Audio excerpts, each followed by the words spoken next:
Olá, bem-vindos a mais um Radar Lefosse, nosso espaço de análise e de discussão de temas relevantes para o mercado brasileiro.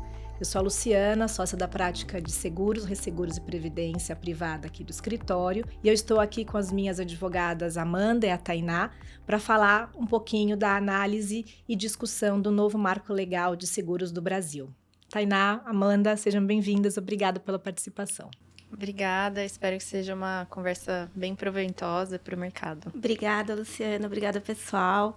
É um prazer estar aqui participando desse momento tão importante para o nosso setor. Bom, fazendo só uma retrospectiva, né? A gente tem então aí no começo de novembro a aprovação do novo Marco Legal de Seguros. É um projeto de lei que ficou 20 anos em discussão e que agora efetivamente foi aprovado. E depois disso a gente tem aí um ano para fazer toda uma adaptação do mercado às novas disposições da nova lei. Eu acho que a nossa principal intenção aqui é fazer uma análise daqueles pontos que efetivamente vão mais marcar o mercado, do que o mercado precisa se adaptar, quais são as principais mudanças que a lei traz. E sempre lembrando que essa lei, ela efetivamente é um marco para o nosso mercado brasileiro, né? Eu acho que ela efetivamente ela traz toda um contexto de proteção ao segurado, que é efetivamente o principal marco dessa lei.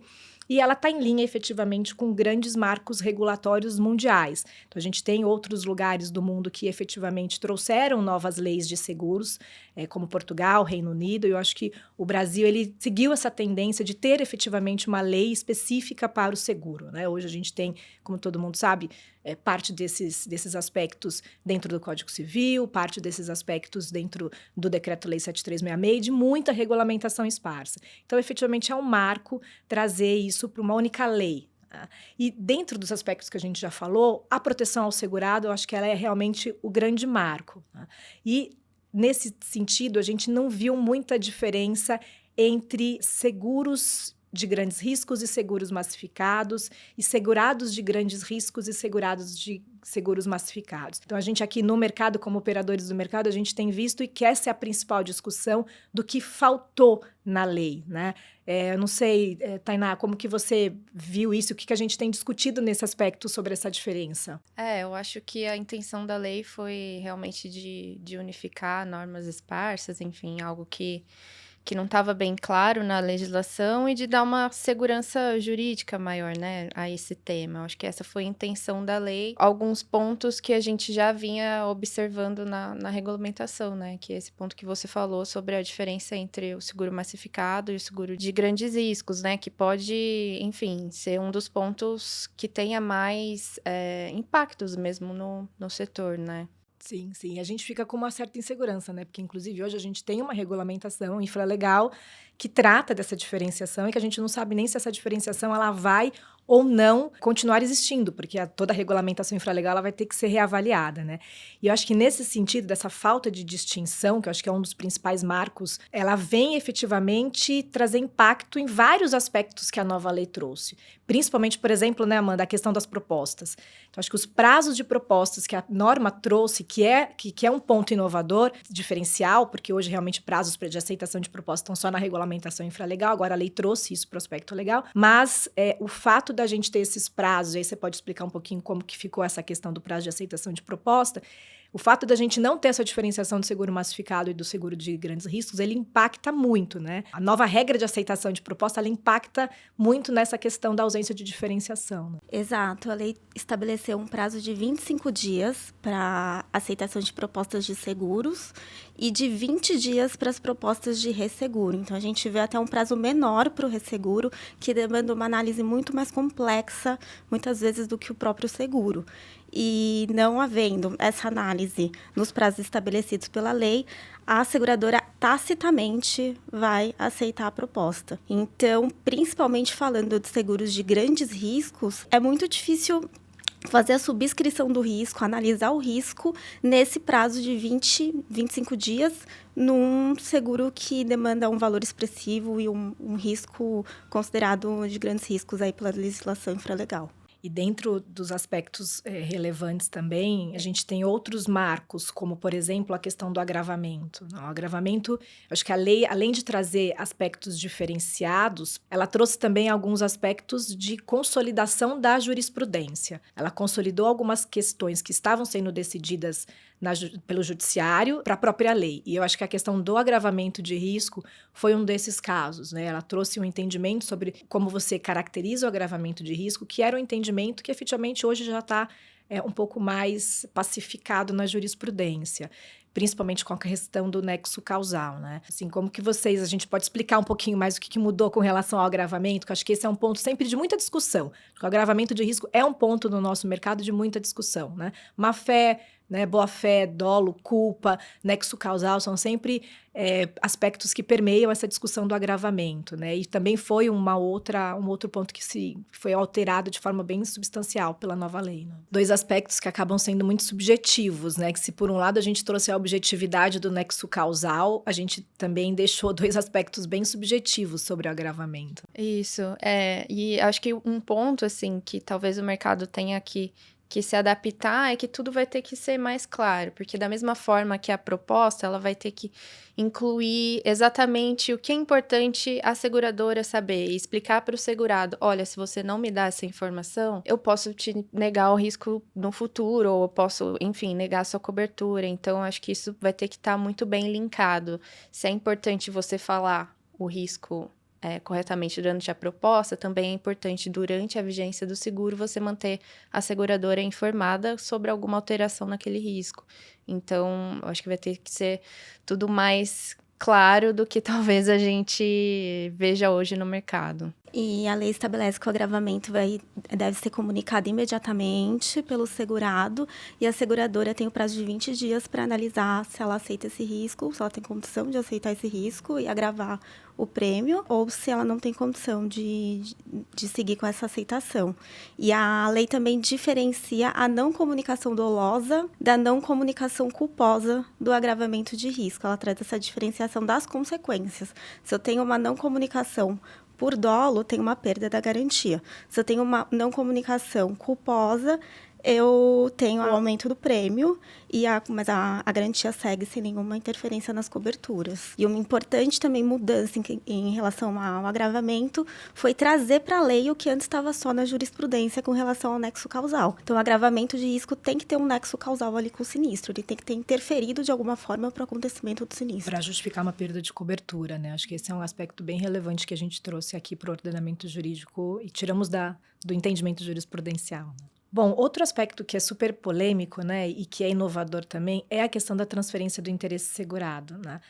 Até hoje o que a gente viu como padrão é que na transferência do bem, efetivamente a apólice ela se encerra. Então a gente tem uma independência entre efetivamente uma transação do bem, né, um contrato de compra e venda, por exemplo, do bem ou do interesse com a apólice, com o contrato de seguro.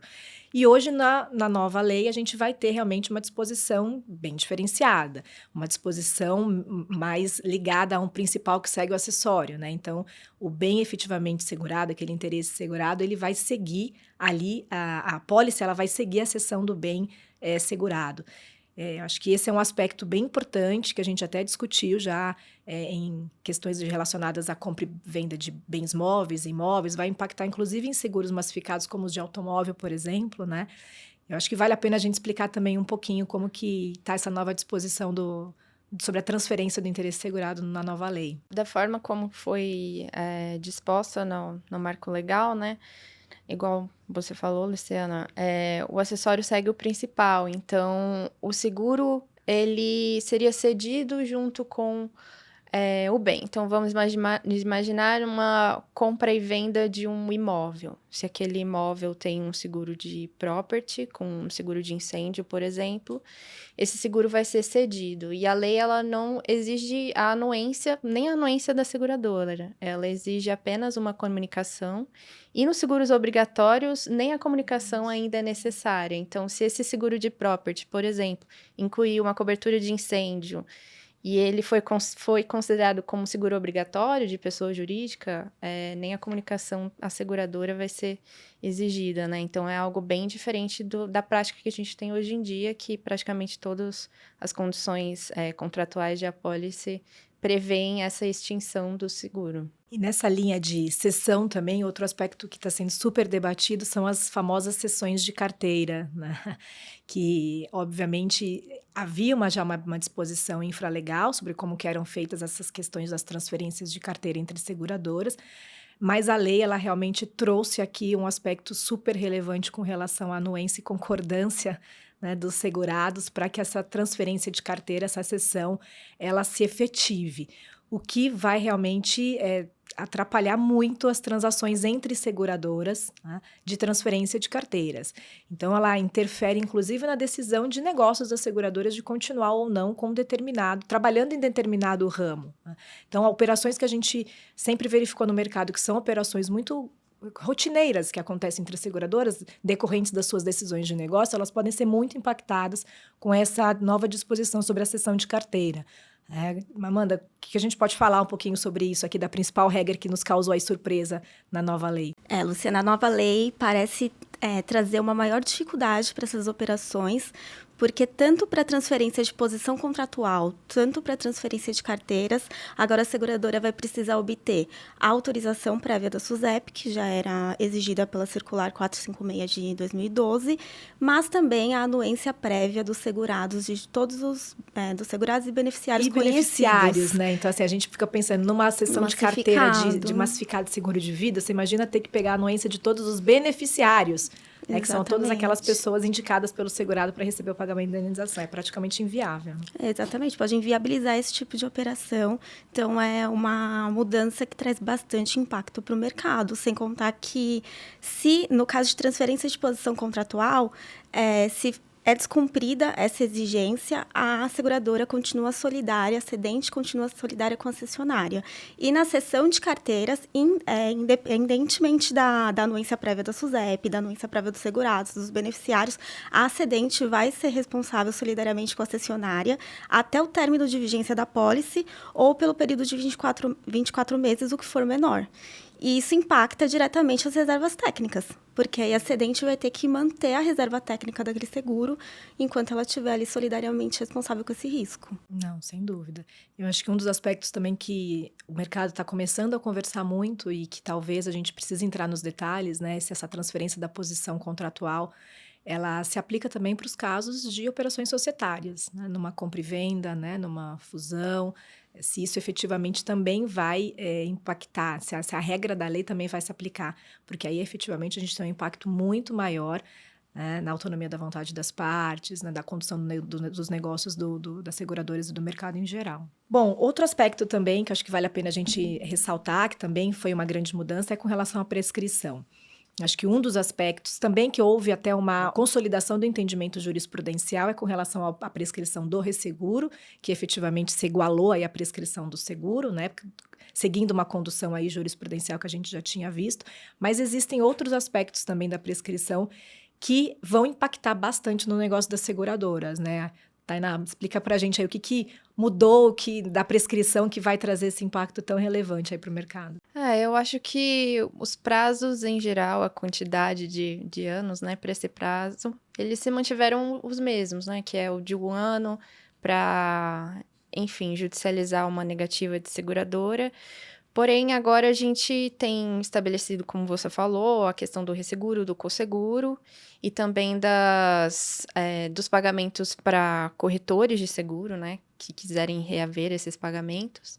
Mas a gente tem estabelecido que é 1 ano a partir do fato gerador, né? Então, a lei não define o que seria o fato gerador. E hoje a gente tem uma súmula do STJ que entende que o fato gerador seria a negativa da seguradora. E a gente não sabe como isso vai ser aplicado, né, com a nova lei, porque quanto aos prazos prescricionais, por exemplo, a lei ela não trouxe um prazo prescricional específico para o seguro de responsabilidade civil, que a gente tem hoje em dia no Código Civil, né? Então, enfim, como que vai ser aplicado esse fato gerador para o seguro de responsabilidade civil? Porque se a gente for pensar no âmbito do seguro de RC, no início do fato gerador apenas com a negativa da seguradora, a gente vai ter um impacto muito grande. Não, sim, os seguros, eu acho que esse é a principal discussão do mercado com relação à lei no quesito prescrição. Porque se o seguro de RC já é um seguro de cauda longa, naturalmente, se você não tem um marco efetivo para cômputo inicial da prescrição, como na lei a gente acabou não tendo, né? Por quanto tempo as seguradoras vão ter que manter essas reservas, né? E manter reservas é comprometimento de capital, é requerimento de capital, então vai ser um impacto bem significativo realmente nesse sentido. Aí, efetivamente, agora a gente tem um prazo para a regulação de sinistro, tem uma divisão do conceito de regulação em conceito de regulação e liquidação, onde a regulação é o momento da análise de cobertura, a liquidação é o momento da precificação ali dos valores que serão pagos. E eu acho que duas questões super importantes que eu acho que a gente precisa tocar é o prazo, né, que agora vira um prazo legal, e a questão da impossibilidade de você inovar nos argumentos da sua negativa, como isso vai ser interpretado, né, no judiciário. Acho que a gente podia falar um pouquinho desses dois aspectos que eu acho que no campo regulação de sinistro foi o que mais trouxe aí de novidade e vai causar bastante preocupação para as seguradoras, né? Sim, sem dúvida é um dos pontos mais comentados, assim, no marco legal, né? Porque apesar de hoje em dia a gente ter uma regulamentação que define o prazo de 30 dias para a resposta da seguradora, é um prazo regulamentar, né? Então, não é um prazo legal. E com o marco legal, a gente vai ter realmente um prazo legal mesmo e que sob pena de decair o direito da seguradora de recusar aquela cobertura. Então, vai ser algo bem, bem forte, assim, e o marco legal também estabelece o limite de só suspender esse prazo, na verdade, prorrogar, né, por apenas 2 vezes. Então, vai ser algo que o mercado vai ter que se adaptar. A lei traz uma abertura para estender até 120 dias nos casos de seguros mais complexos, enfim, quando for necessário, mas vai caber ao órgão regulador estender esse prazo, e a gente não vai saber, né, como a SUSEP vai encarar isso. Isso vai ser aberto para determinados ramos de seguros, isso vai ser aberto em determinados casos específicos, como que vai ser isso no futuro, até porque né? isso linka também com aquilo que a gente conversou no começo, né, sobre a inexistência de uma diferenciação de seguros de grandes riscos e massificados, né? Então, até como que a gente vai, como que o regulador vai estabelecer prazos diferenciados se em tese a gente nem tem mais a diferenciação sob o ponto de vista legal, né? E aí pensando também no prazo de 120 dias, pela experiência que a gente tem, a gente sabe que é um prazo curto para fazer regulação de sinistros de grande porte.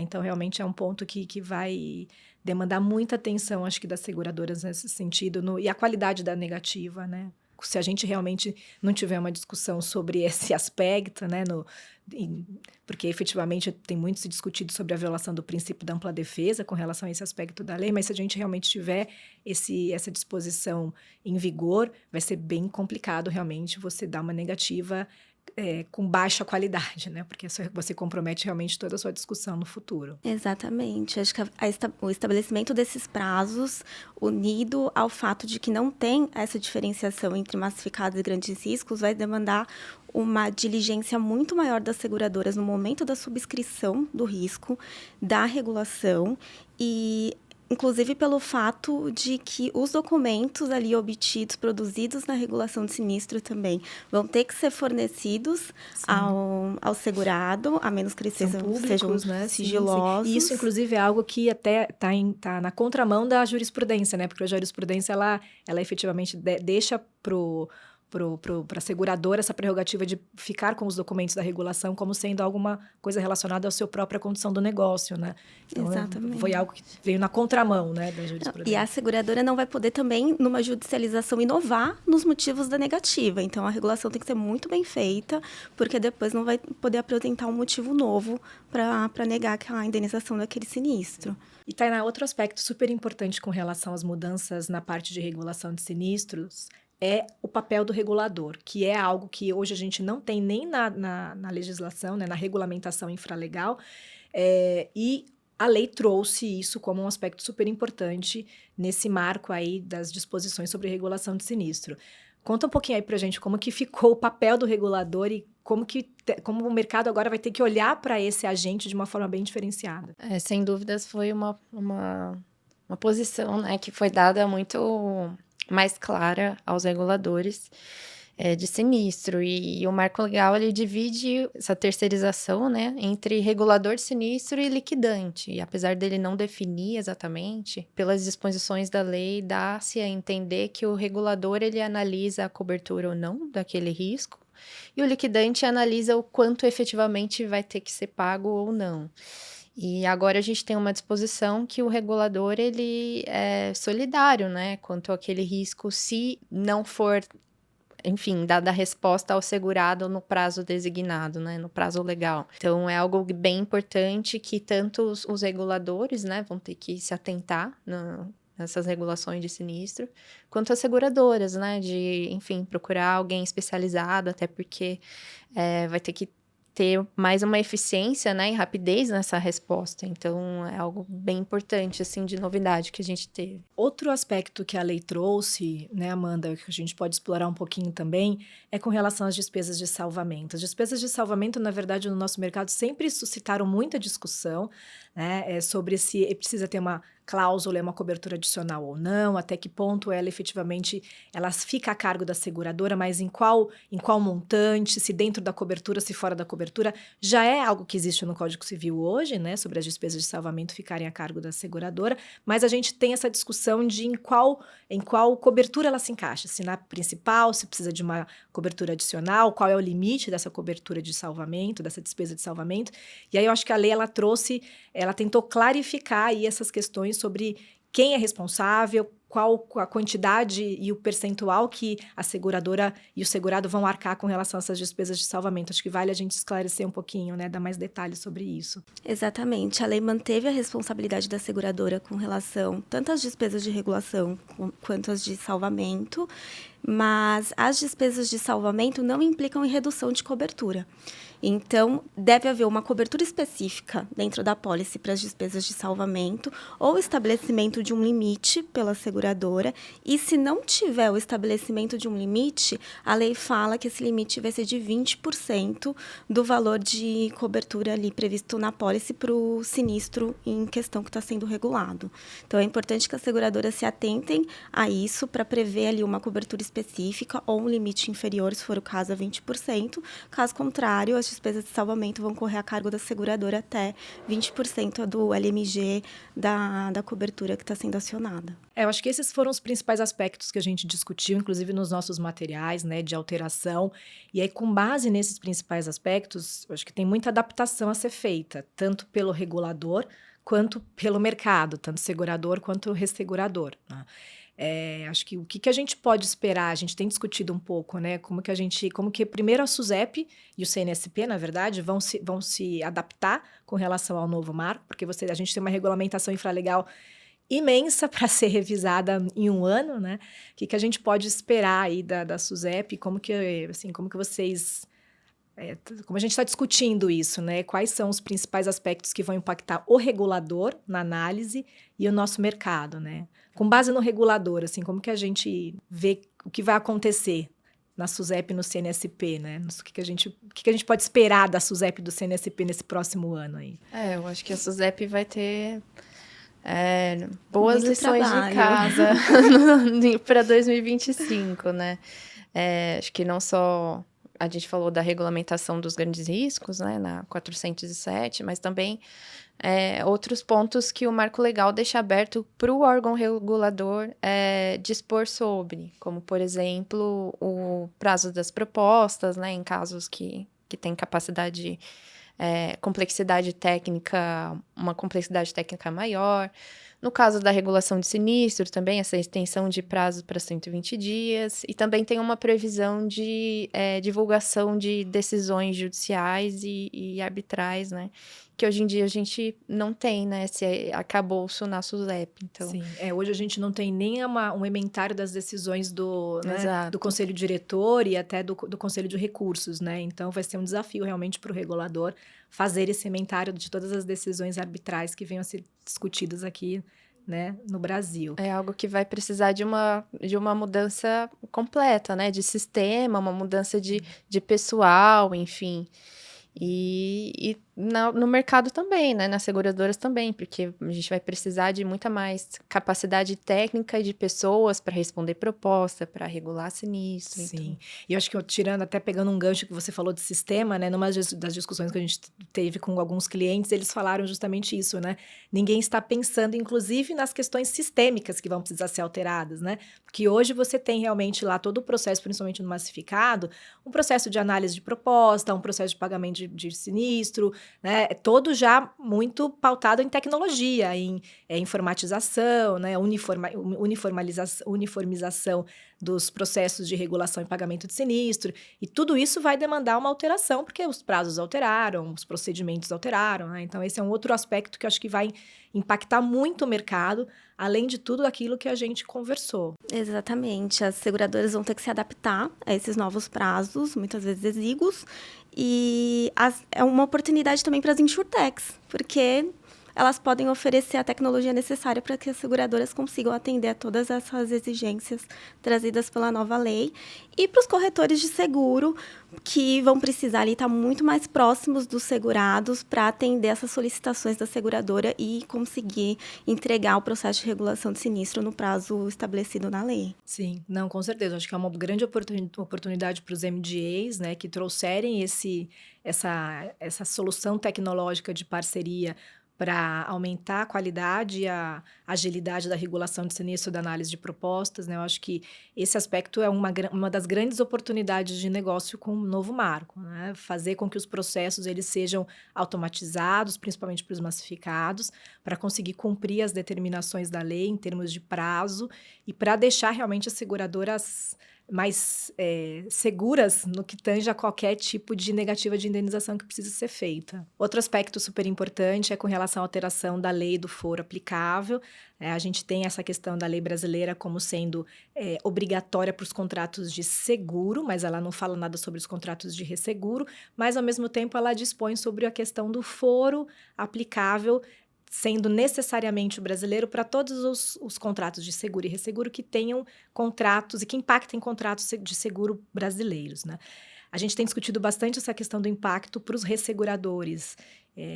Acho que vale a pena a gente abordar um pouquinho melhor o que efetivamente a lei quis dizer com foro aplicável para os contratos de resseguro, né?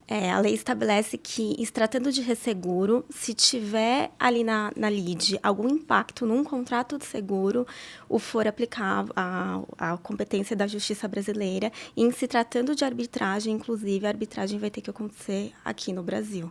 Então, acaba com a liberdade das partes de poder escolher onde que essa arbitragem, que muitas vezes os contratos de resseguros são sujeitos à arbitragem, onde que essa arbitragem vai ocorrer. Tira essa liberdade das partes de decidir sobre isso. E tem até um aspecto de discussão de uma divergência com a própria lei de arbitragem, né? Que a lei de arbitragem brasileira, ela traz essa possibilidade de você, tendo um compromisso arbitral, uma cláusula arbitral, você trazer uma lei estrangeira e uma câmara arbitral estrangeira, né? Então, ela entra em atrito com a nossa própria lei de arbitragem, né? Mas ela realmente vai ser algo que vai ser super discutível, né? Porque, muito provavelmente, vai ser muito difícil ter uma arbitragem no Brasil com uma lei estrangeira. Então, vai acabar puxando a lei brasileira para os contratos de resseguro também, mesmo aqueles que venham a ter a arbitragem, né? Exato. E também tem uma subjetividade do que seria considerado um impacto num contrato de seguro, né? Sim, sem dúvida, que é outro aspecto que a gente vai ter que discutir ao longo dos anos. Que a gente já falou sobre alguns aspectos da nova regulamentação que impactam no resseguro, né? Então, a gente já falou um pouco da questão da proposta, falamos um pouco da questão do foro aplicável, mas eu acho que o resseguro ele tem um capítulo específico na lei, né?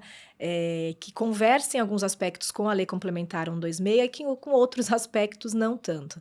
E aí eu acho que a questão do impacto para o resseguro também é super importante. Acho que a gente já falou da proposta, como eu disse, já falamos da questão do foro, mas tem outros aspectos que a lei traz, que eu acho que é importante a gente ressaltar como novidade para as relações de resseguro, né? Acho que um deles está relacionado à questão do adiantamento, que eu acho que é importante a gente ressaltar, e o outro com relação às despesas de regulação, que é uma grande novidade, que inclusive são aspectos que acredito que estão um pouco em dissonância com a prática do mercado internacional de resseguro, né? Então, acho que vamos explicar aqui para o pessoal como que ficaram esses dois aspectos aí do resseguro. Sim, a gente realmente tem uma previsão sobre adiantamento de cobertura, né? Tanto para a seguradora, quando ela entende que aquele risco realmente é coberto e ele vai ser, enfim, indenizado.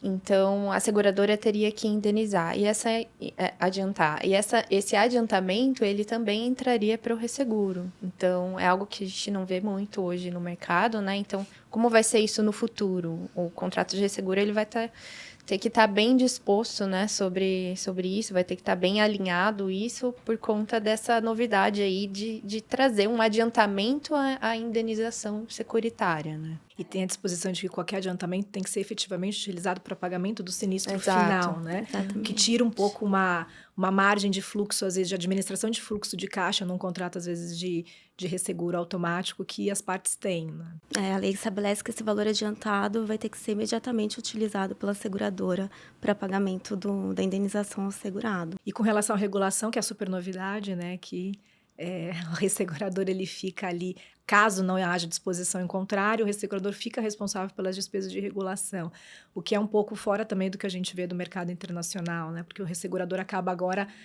assumindo uma despesa e um risco operacional da seguradora e não tão somente um risco atuarial, né?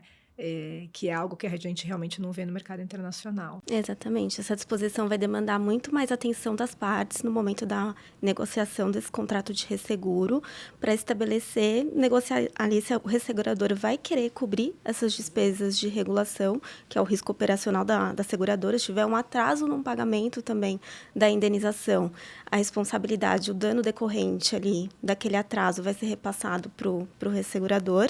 Então, tem que ver que é despesa de regulação, né? Definir o que é Exatamente. despesa de regulação para efeitos do contrato de resseguro. Né? Vai ter que estar muito bem alinhado isso no contrato ou dispor que o resseguro não vai cobrir esse tipo de despesa e, novamente, definir quais são essas despesas que não vão entrar na cobertura do resseguro. Bom, meninas, a gente está chegando aqui ao final da nossa discussão aqui, da exposição dos principais aspectos do marco legal. Queria agradecer a Tainá, a Amanda, que fazem parte aqui do meu time, que estão sempre aqui nos apoiando e apoiando a nossa prática com o material que é realizado, com as nossas palestras, com as nossas discussões, com as trocas.